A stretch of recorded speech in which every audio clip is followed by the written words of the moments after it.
Some of the books within this very large unit, or at least the traditions within this very large unit, are less influenced by Deuteronomy and its themes and its concerns. Some contain clearly pre-Deuteronomistic elements and materials, if you will. The most salient feature of the Deuteronomistic school is the conviction that Israel's residence in the land is a function of its obedience or disobedience to the covenant with Yahweh.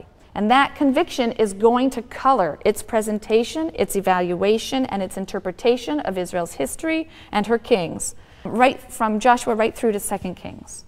Yechezkel Kaufman uses the term historiosophy to describe this material, where a historian might simply record events, as if that's such a simple thing to do, but let's go with that for a moment. A historian might simply record events, however selectively or partially, might try to indicate cause and effect where possible. But a historiosophy is a more conscious philosophy of history.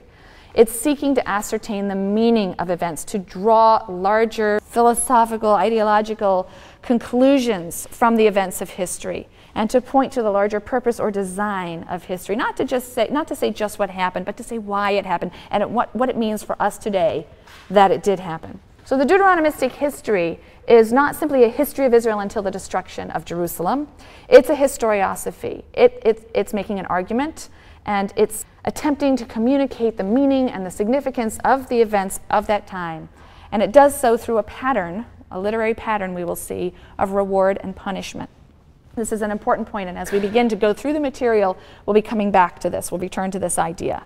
There are certain key features of Deuteronomistic thought that are evident from Joshua through 2 Kings. One is the belief in the divine election of Jerusalem. Jerusalem is the city that is referred to in Deuteronomy when it says God will choose a place to cause his name to dwell. In the Deuteronomistic books, that place is going to be Jerusalem. There's also a belief in the divine election of David as the king of Israel and his dynasty. Now, it's interesting because the other 4 books of the Pentateuch never mention a king. They never talk about Genesis through Numbers. None of the legal materials say, when you have a king, this is what he shall do. It's only the book of Deuteronomy that assumes or prepares for a monarchy and contains legislation for a king and the things that he should do. So this again underscores the connection between Deuteronomy and the following books. Deuteronomy assumes a king. It's being written and redacted at a time when there is a king in Israel, there have been kings in Israel, and it's providing laws for the construction of an ideal monarchy. So David, the theme of David as the elected king of God, David also as the ideal king, is something else that's a theme of these books.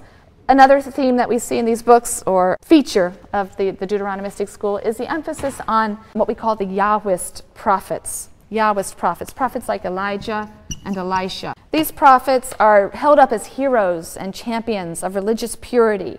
They are completely against any kind of mixture of Yahweh worship with other elements, any kind of syncretism.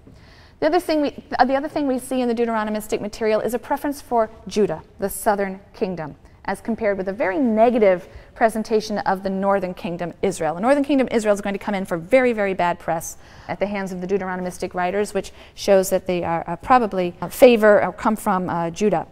So the northern kings are going to be uniformly denigrated.